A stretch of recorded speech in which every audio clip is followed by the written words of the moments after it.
on pourrait faire... Non, parce que tu prends un peu de place, je m'en rends au montage. Hola, ¿qué tal? Aujourd'hui, on va vous faire une sorte de deuxième partie de la première vidéo qu'on a filmée toutes les deux. Là, ce sera des gestes écolos, on va dire, et simples que tout le monde peut réaliser. Des petites habitudes à changer. Putain, je suis pas naturelle. C'est le tri des déchets. Allez, donc du coup, on va commencer par quelque chose d'assez basique, qui est le tri des déchets. Donc maintenant, en plus, c'est super pratique parce que sur...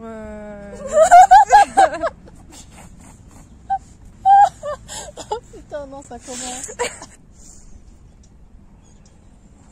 Alors,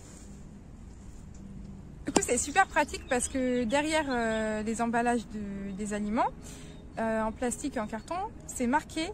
Il y a un petit logo avec un sac poubelle à jeter ou alors un petit logo recyclage pour ce qui est à recycler. Donc, parce que toutes les boîtes en plastique, tous les emballages en carton ne se recyclent pas. Il faut bien regarder derrière. Ah, le verre, très important. Le verre, ça se recycle à l'infini. Donc, surtout pas mettre une bouteille en verre dans les ordures ménagères parce que c'est du gâchis. Gâchis. Avant même de trier ces déchets, on peut commencer par les réduire, mais ça du coup on en a parlé dans notre vidéo précédente. Tu crois qu'on va les entendre? Bien sûr qu'on va les entendre. C'est la chasse. Et du coup ça on en parle dans notre vidéo précédente. De zéro déchet pour les nuls. Voilà. En parlant de recyclage, on peut aussi recycler tout ce qui est appareil électronique. Les ampoules, les câbles de téléphone, les chargeurs, les piles. Maintenant, dans tous les supermarchés, il y a des bacs. Ouais. Toutes les grandes surfaces, les magasins de bricolage. En fait, normalement, pour les piles déjà, n'importe quel magasin qui vend des piles est censé avoir un bac de recyclage de piles. Bon, ils ne le font pas tous, mais normalement, c'est obligatoire. Mais sinon, vous allez à Castorama, Carrefour, Super U, à l'entrée, normalement, il y a des bacs de recyclage. En fait, il ne faut surtout pas mettre les piles et les appareils électroniques dans la poubelle parce que ça va être brûlé. Après, soit c'est brûlé, soit ça va dans des incinérateurs. Ouais, ou alors c'est distribué dans les autres pays, dans des décharges, des énormes décharges. Voilà. Et c'est des choses qui polluent énormément. Ça va libérer plein de substances dans l'air. Ou dans le sol. Dans le sol ultra toxique et faut surtout pas faire ça quoi. Quand vous allez en course, à l'entrée de chez vous, vous mettez un petit panier et à chaque fois que vous avez un truc à recycler, vous le mettez dedans. Et quand vous allez en course, vous avez juste à prendre le panier et avant d'entrer dans le magasin, vous mettez dans les bacs quoi. Sinon, si vous avez la flemme d'y aller, vous faites comme moi, vous faites un bac et vous le refilez à votre sœur quand elle vient chez vous. Exactement. Du coup, pour les médicaments, c'est pareil. Vous faites parce que les médicaments, c'est hyper important aussi de les ramener à la pharmacie. Souvent, on garde des médicaments qui ne nous servent plus et on se retrouve avec des boîtes à pharmacie énormes. Déjà, le moins de médicaments on a, mieux c'est pour notre santé. Et dès que, je sais pas, 2 fois par an, vous triez si vous avez une boîte à pharmacie ou quoi, vous triez 2 fois par an et vous mettez tout dans un sac et vous ramenez à la pharmacie, ils les récupèrent. Les vêtements aussi, pensez à faire du tri, ça c'est pareil, on a fait une vidéo là-dessus. Si vous mettez pas les vêtements, autant que ça serve à quelqu'un d'autre. Donc il y a des bennes partout, la Croix-Rouge, Emmaüs, près des supermarchés aussi. Enfin il y en a partout, hein, même en ville. Il y a des associations aussi qui récupèrent les vêtements. Voilà. Même si c'est des trucs pourris, usés, ce sera recyclé. Donc vous pouvez mettre une vieille paire de chaussettes trouées, ils prendront quand même. Et ce sera recyclé plutôt que d'être dans une poubelle et brûlé. Là ce sera du tissu qui sera recyclé du coup. Tu ne le portes pas avant le. Par exemple à Emmaüs, ça fera de l'argent pour l'association et des gens qui n'ont pas trop les moyens de s'acheter des vêtements, ils pourront mettre vos vêtements. Enfin, même moi je vais chez Emmaüs donc. Parce que du coup on peut aussi, pour réduire les déchets, on peut aussi, c'est pas réduire les déchets. La pollution. La pollution, on peut aussi acheter d'occasion. Ouais. Acheter des vêtements d'occasion. Des vêtements d'occasion. L'industrie du textile, c'est énorme la pollution. Toutes les colorations, tout ça, ça va dans les océans. C'est plein de produits toxiques. C'est souvent fait en Chine, au Bangladesh. En plus, pour les travailleurs, c'est horrible parce qu'ils meurent de cancer avec les produits qu'ils utilisent pour faire nos vêtements. Donc si on peut acheter d'occasion, c'est beaucoup mieux, quoi. C'est moins cher et vous faites un geste pour la planète, quoi. Et en plus maintenant c'est vrai qu'avant acheter d'occasion on se disait vraiment c'est des choses qui sont usées. Maintenant il y a des personnes elles mettent quelque chose une fois et elles le revendent, c'est comme neuf. Ouais. Donc à Emmaüs il y a des fois il y a des trucs avec des étiquettes, hein. Donc c'est pas forcément des trucs pourris, quoi. Sinon il y a Vinted. Tu ne le portes pas, vends-le. Ou même le Bon Coin. Le Bon Coin c'est pareil, il y a les fringues à vendre. Et aussi tout le reste, donc l'électroménager, les objets de déco, enfin tout sur le Bon Coin. Les il y a jouets pour tout. les enfants. Voilà. Des fois, il y a des personnes qui ont des doubles achats à Noël ou aux anniversaires. Et du coup, ils revendent des jouets, mais qui sont encore tout neufs dans les cartons. Ouais. Et un peu moins cher, du coup. Pour les anniversaires, par exemple, quand, je sais pas, votre nièce, votre petite cousine, la fille d'une copine ou quoi, veut un jouet, vous allez sur le Bon Coin, vous avez au moins 10 fois le jouet à vendre d'occasion. Souvent ils sont encore emballés dans leur boîte, nickel. Donc allez d'abord voir sur le Bon Coin. Ensuite si vous ne trouvez pas ou que c'est vraiment abîmé, vous achetez neuf. Mais en général il y a tout ce qu'il faut, quoi. Enfin il y a tout, il y a même sur le Bon Coin, il y a... C'est vrai qu'on n'y pense pas forcément, mais il faudrait avant d'aller dans le magasin, que ce soit pour de l'électroménager, pour des vêtements, pour des meubles, il faudrait regarder sur le Bon Coin et ensuite aller en magasin quand on ne trouve pas. Moi c'est ce que je fais, hein. Par exemple, je sais pas, il y a une semaine, comme il faisait beau, je me suis dit je vais acheter des transats pour mettre sur le balcon, pour être bien au soleil, quoi. Et ben j'ai même pas été voir sur des sites ou quoi, j'ai été tout de suite sur le Bon Coin voir s'il y avait des transats avant d'aller voir sur les sites de produits neufs, quoi. Vraiment, avant, vous voulez n'importe quoi, je sais pas, un frigo, une paire de chaussures, c'est pareil, vous voulez, je sais pas, une paire de Converse, vous allez sur Vinted ou le Bon Coin, il y en a des centaines, quoi. Il n'y a même pas besoin d'acheter neuf. Et il y a autre chose qu'on peut acheter sur le Bon Coin, c'est une maison par exemple. Maison, appartement, ça c'est du touchy, ça, j'ai du mal à le dire. Oui, ça c'est pareil, quand on va acheter une maison, un appartement, faut vraiment privilégier l'occasion, quoi. C'est ce que en général les gens font, on va dire, d'acheter d'occasion un appartement ou une maison, mais il y a beaucoup de gens qui font construire leur maison. Donc on n'est pas là pour faire la morale ou quoi, hein. Personne n'est parfait et chacun fait ce qu'il veut. Mais construire une maison, c'est énormément de matériaux polluants. Et c'est des forêts, des champs qui sont rasés pour couler du béton et installer des maisons, alors qu'il y en a plein des maisons qui sont abandonnées, qui pourraient être rénovées. En fait, il y a tellement de maisons et d'appartements à vendre que je vois même pas pourquoi on construit. Après, c'est parce que les gens veulent aussi du sur-mesure, on va dire. Mais après, je comprends, hein, mais c'est ultra polluant. Puis tout ce qu'il faut détruire pour installer la maison. Par exemple, à côté de chez moi, il y avait un champ de coquelicots. Je suis en ville, mais il y avait un genre de champ de coquelicots trop beau. C'était magnifique. Ouais. Tous les jours, je passais devant pour aller au travail. Je trouvais ça trop beau. Et du jour au lendemain, ils ont tout rasé et ils ont construit une baraque dessus, quoi. Ça m'a dégoûté. Il y avait un champ de coquelicots. Maintenant, c'est une maison. C'est à son âme. Minute de silence. On peut parler des transports. Ouais. Essayer de moins prendre sa voiture pour des trajets courts. Tout ce qu'on peut faire à pied, on le fait à pied. C'est bon pour la planète et c'est bon pour votre santé. Voilà, exactement. Après, sinon, il y a le bus, hein, les transports en commun, bus, train, RER. Donc l'avion, on vous apprend rien, c'est extra polluant avec le kérosène et tout. Donc si vous voulez prendre l'avion parce que faut traverser la mer ou voilà, évitez de prendre l'avion pour 2 jours, quoi. Si c'est pour un week-end de 2 jours, ça vaut pas le coup de polluer énormément juste pour un week-end, quoi. Partez, quitte à prendre l'avion, partez 2 semaines, quoi, au moins, pour rembourser votre empreinte écologique, on va dire. Hein, Tioul, pour aller à Rome. C'était il y a longtemps, ça ne pas. En parlant d'avion et de voyage, quand vous allez à l'hôtel, il y a toujours des échantillons de savon, de gel douche, des brosses à dents, des gobelets en plastique, sous plastique, des gobelets en plastique, dans du plastique, juste pour vous rincer la bouche. Enfin, moi ce que je fais, c'est que j'emmène toujours mon petit gobelet d'Idol.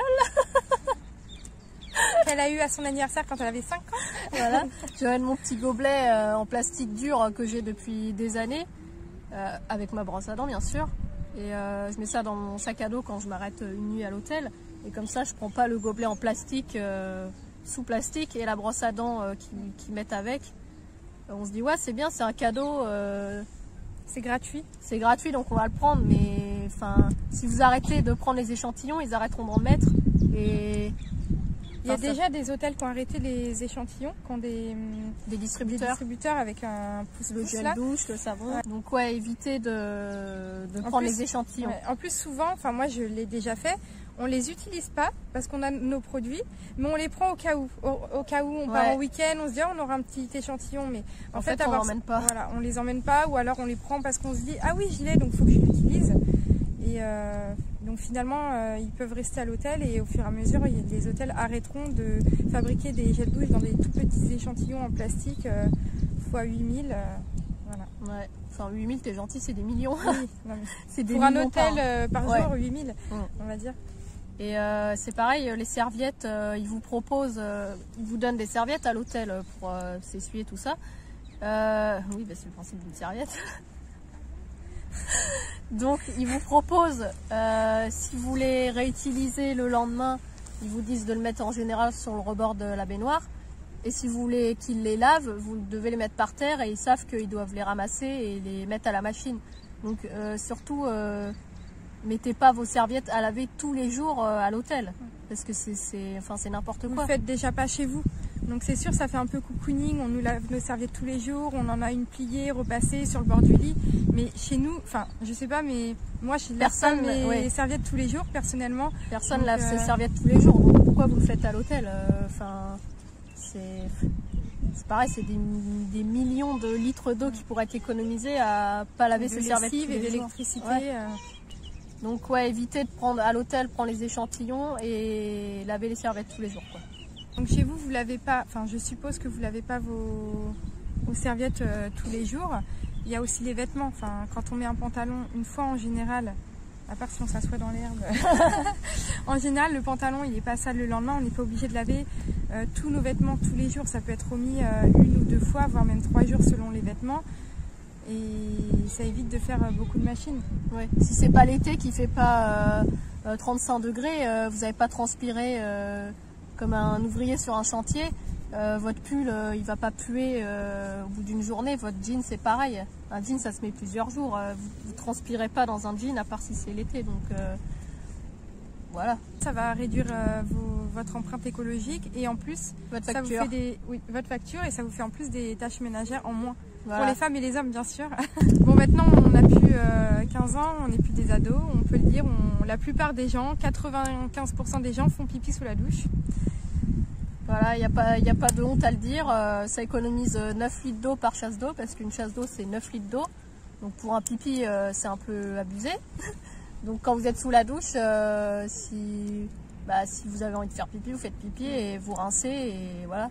D'ailleurs, avant de tourner cette vidéo, j'ai demandé à des amis et des collègues s'ils faisaient pipi sous la douche, et effectivement la plupart des adultes font pipi sous la douche, et disent même à leurs enfants, quand ils ont envie de faire pipi avant d'aller à la douche, ils leur disent bah c'est pas grave, tu feras dans la douche. Voilà. Il n'y a rien de sale à faire pipi dans la douche. C'est votre urine, l'urine c'est stérile, vous vous rincez, vous êtes sous l'eau. En plus les hommes ils peuvent même viser dans le trou. Un ami m'a dit, moi, il se reconnaîtra.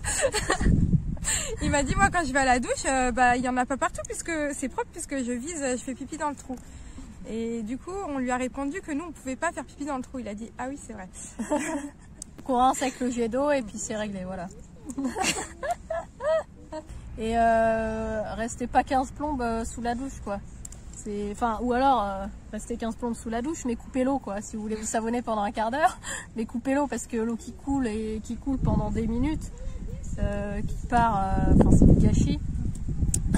C'est vrai que c'est un moment agréable, c'est toujours agréable de laisser l'eau couler, l'eau chaude couler sur nous, mais on peut facilement réduire sa consommation d'eau en réduisant son temps de douche.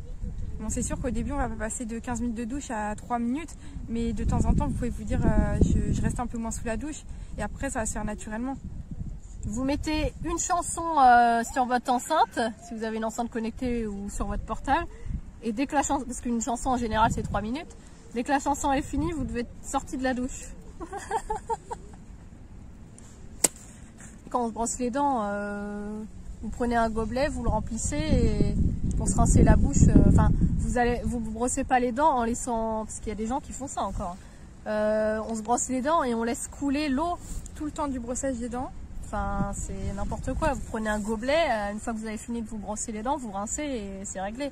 Laissez pas couler l'eau pendant des minutes pendant que vous brossez les dents, quoi. Ouais. Après, on reste dans la salle de bain du coup. En ce qui concerne les cosmétiques, les produits ménagers, le mieux c'est de faire soi-même ou d'utiliser du basique comme du vinaigre blanc, du savon de Marseille. Mais si tout le monde ne peut pas faire ses produits soi-même, on peut acheter des produits bio. Tout ce qui est produits cosmétiques aussi, on peut soit les faire soi-même ou utiliser des produits de base comme des huiles au lieu d'acheter des crèmes avec de l'huile, ou on achète tout simplement l'huile et on la met directement sur sa peau. Si vous n'avez pas envie de vous prendre la tête à faire vous-même, achetez des produits cosmétiques bio de préférence, parce que à partir du moment où un produit a le label bio, il y a toutes les substances indésirables qui sont interdites dans le bio. Par exemple, silicone, les parabènes, tout ça c'est interdit dans le bio. Donc déjà, c'est mieux pour votre santé et c'est meilleur pour la planète aussi, parce que quand vous mettez un savon sur vous, après vous le rincez, ça va dans l'eau, donc après ça va dans les océans, c'est pareil, quoi. Dans l'eau, il y a des poissons. Des poissons qui du coup mangent et avalent les produits chimiques qu'ensuite vous mettez dans votre assiette. Voilà, si vous mangez du poisson. Donc ça c'est pareil, là ça va être le sujet qui va énerver tous les gens qui mangent de la viande et du poisson. Mais la cause numéro 1 sur Terre de pollution, c'est l'élevage. Donc vous pouvez faire tout ce que vous voulez en geste écolo et tout. Si vous mangez de la viande tous les jours, à tous les repas, et du poisson, tous vos efforts ils serviront à rien en fait, parce que c'est vraiment la base. Après je vous dis pas d'arrêter de manger de la viande, de devenir vegan et tout, ça c'est chacun sa conscience et chacun ses choix, mais réduisez... On peut facilement réduire, voilà. sa consommation de viande, c'est facile, et en plus on le sait maintenant, c'est pas bon pour la santé de manger de la viande tous les jours à tous les repas. Donc voilà. On peut facilement réduire, remplacer par autre chose. Toi par exemple, t'es pas végétarienne ni végane, mais t'as 2 filles et tu fais de moins en moins de... t'en manges toujours, mais t'en fais de moins en moins à tous les repas, quoi. Ouais. Et ça vient naturellement. Au début, je me forçais, on va dire, à me dire non, faut pas faire de viande. J'ai commencé il y a quelques années et maintenant, j'ai presque pas envie de faire de la viande. C'est vrai qu'avant j'avais du mal à cuisiner sans viande, en plus moi j'adore cuisiner, donc je faisais toujours plein de plats cuisinés à base de viande. J'achète pas vraiment de choses toutes faites et maintenant j'aime plus cuisiner de la viande en fait, ça me donne plus envie, alors que j'étais la première à dire jamais je pourrais arrêter de manger de la viande, c'est trop bon, même si j'adore les animaux, la viande c'est vraiment trop bon, les plats à base de viande, les barbecues. Et en fait maintenant, la dernière fois j'ai ouvert mon congélateur. Et j'ai plein de viande en fait que j'ai congelée au fur et à mesure parce que je la fais pas et j'arrive pas à la faire. J'ai plus le réflexe de faire de la viande, j'ai plus envie de manger de viande. Voilà. Après c'est vrai que par exemple ma soeur elle va aller quelque part, il y aura de la viande, elle va pas manger parce que toi ça te dégoûte. Ouais, moi je vais chez quelqu'un, je sais pas, je vois un steak ou quoi, je vois pas un steak, je vois une vache, je vois même pas de la viande, moi je vois un animal tout de suite. Alors que moi c'est vrai que même si j'ai beaucoup de compassion pour les animaux, j'en suis pas encore là. Si je vais chez des amis qui a de la viande, je vais manger la viande parce que ça va me donner envie. Par contre, j'ai plus envie de la cuisiner, j'ai plus envie de faire de la viande. En plus j'adore cuisiner, je trouve plein d'idées de plats super bons où il n'y a pas besoin de mettre de viande en fait. Et du coup j'ai plus Ouais, j'ai plus envie de mettre de la viande. Ouais. J'arrive à manger, j'arrive à me faire... Parce que moi, je pensais que se priver de viande, c'était se frustrer. Et en fait, maintenant, je me rends compte que j'arrive à manger végétarien sans me frustrer. Ah ouais, parler des abeilles aussi, les pesticides. Je m'en prends plein la gueule et je meurs. On n'a pas parlé des pesticides. Ouais.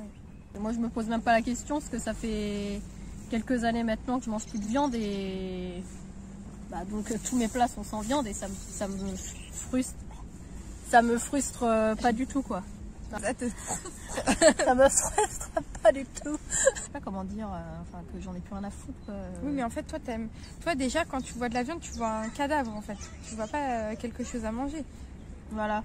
En fait, moi, j'ai arrêté de manger de la viande, pas à la base, pas pour l'écologie ou la santé ou quoi.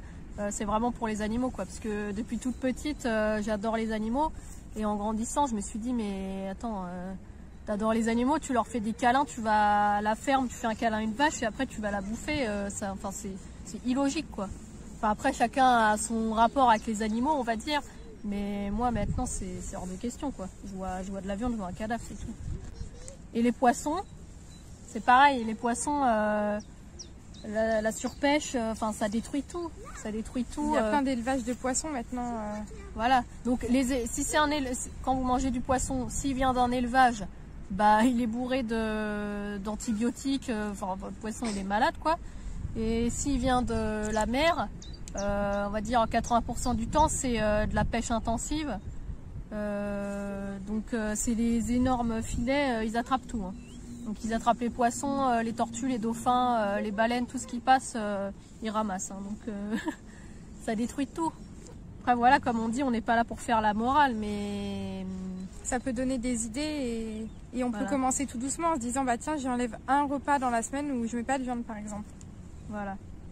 Mais par exemple, dans l'autre sens, ça avance pas beaucoup parce que moi, je sais pas, on est allé en vacances cet été. Sur l'autoroute, on s'est arrêté pour acheter un sandwich. Il n'y avait pas un seul sandwich sans viande. Donc j'ai dû m'acheter dans la station d'autoroute une baguette de pain pourri avec avec une connerie à mettre dedans, mais il n'y avait même pas un sandwich sans viande, quoi. C'est hallucinant. Après, il y en a maintenant quand même de plus en plus qui le font, mais pas assez, c'est vrai. Ouais. Non, mais maintenant, tu peux trouver. Qu'il n'y ait même pas une option, c'est abusé. Un petit point aussi qu'il faut pas oublier et que souvent les gens sont pas au courant, la pollution numérique. Donc quand on a monte ton téléphone. Pourquoi? Monte ton téléphone. Pourquoi? Allez. Quand on a 1259 mails en stock, faut les stocker quelque part, les mails. Parce qu'on se dit, ouais, c'est sur un portable, c'est virtuel. Mais tout ce qu'on stocke sur un portable, 4000 photos, 2000 mails, est stocké sur des immenses disques durs. Mais c'est vraiment immense, je sais pas si vous avez déjà vu des reportages là-dessus. Mais tout ce qui est stocké numériquement, c'est stocké là-dessus. Des immenses machines qu'il faut refroidir avec des climatiseurs et tout, parce que ça chauffe énormément. Et bah c'est pareil, ça pollue, mais on se rend même pas compte, quoi. Faut les refroidir, les machines, tellement qu'elles stockent d'informations. Donc vos mails, tous les jours, si vous n'avez pas envie de tous les jours, faites-le une fois par semaine, mais supprimez tous vos mails qui servent à rien. Désabonnez-vous des newsletters, je sais pas, vous aimez bien aller chez Jennifer, supprimez la newsletter parce que tous les jours vous allez recevoir des mails de Jennifer ou de n'importe qui, quoi. Ça vous évitera de surconsommer parce que vous allez voir, ah, il y a une promo là-dessus, je vais l'acheter, alors vous n'en avez pas du tout besoin. Pareil, les photos, quand vous prenez, je sais pas, une fleur en photo, vous la prenez 15 fois, vous gardez une fois la photo, ça sert à quoi d'avoir 15 fois la même photo? Donc libérez l'espace sur vos portables, sur vos ordinateurs, sur vos tablettes, et ça polluera moins. Donc on va dire que la globalité de cette vidéo, c'est d'arrêter la surconsommation, quoi. Donc de moins consommer ou de mieux consommer. Voilà. Donc arrêtez d'aller faire les soldes que tout est à moins 70 et vous allez tout acheter parce que c'est pas cher, alors qu'en fait ça vous sert à rien du tout. Quand je vais faire les courses, je sais pas, à Carrefour ou quoi, que je vois que c'est les soldes, les gens ils arrivent avec des caddies, ils prennent les trucs, ah c'est pas cher, ils foutent tout dans les caddies, ils ont des caddies remplis de merde, de merde pas chère. Fais attention à ton vocabulaire. Parce que c'est pas cher, ils achètent, mais t'en as pas besoin. En fait, quand vous achetez un truc, vous le prenez dans vos mains, vous dites, est-ce que j'en ai besoin? Je sais pas, tu vois, dis-moi un exemple. Une robe noire, une jolie petite robe noire, et en fait vous en avez déjà 5 dans votre armoire. Voilà, et vous prenez la robe comme ça et vous dites, est-ce que j'en ai besoin? Et souvent la réponse c'est non. Donc pourquoi tu l'achètes? T'en as pas besoin, pourquoi tu l'achètes? T'en as déjà 15 dans ta penderie, ça sert à rien quoi. Depuis que j'ai été faire les magasins avec ma soeur, bizarrement j'achète beaucoup moins. Enfin, pour tout quoi, un sac à main, t'en as 15, pourquoi tu vas en racheter un 16e, des paires de chaussures, des paires de talons que tu mets jamais de talons, sauf pour les mariages que tu vas une fois tous les 10 ans à un mariage, pourquoi tu as 15 paires de talons alors que tu mets jamais de talons? Enfin, pour ceux qui mettent pas de talons par exemple. Nous on met pas souvent des talons, sauf pour les anniversaires ou les mariages. Moi j'en mets un peu plus que toi quoi. Voilà, oui mais t'en mets pas tous les jours quoi. Non, pas tous les jours. C'est pour les occasions, donc pourquoi avoir 15 paires de talons alors que tu vas en mettre 2 paires par an quoi. Donc, stop à la surconsommation. Donc c'était la deuxième partie écolo de notre chaîne on va dire. Donc on espère que ça vous aura donné des idées de gestes au quotidien à appliquer. Après pour tout ce qui est zéro déchet, on vous renvoie à notre vidéo qui est vraiment basée là-dessus, sur réduire ses déchets. Mais là c'est vraiment la globalité, comment moins polluer, etc. et être plus responsable. Vous a plu, dites-le nous. Si ça vous a pas plu, dites-le nous pas. Non, si ça vous a plu, dites-le nous. Si ça vous a pas plu, dites-le nous aussi. Ouais. Et vous pouvez nous mettre en commentaire s'il y a des choses que vous faites déjà ou ce que vous pensez des astuces. Ouais. Ah, on n'a pas parlé de... Ouais, mais ça... La clope. Adios amigos!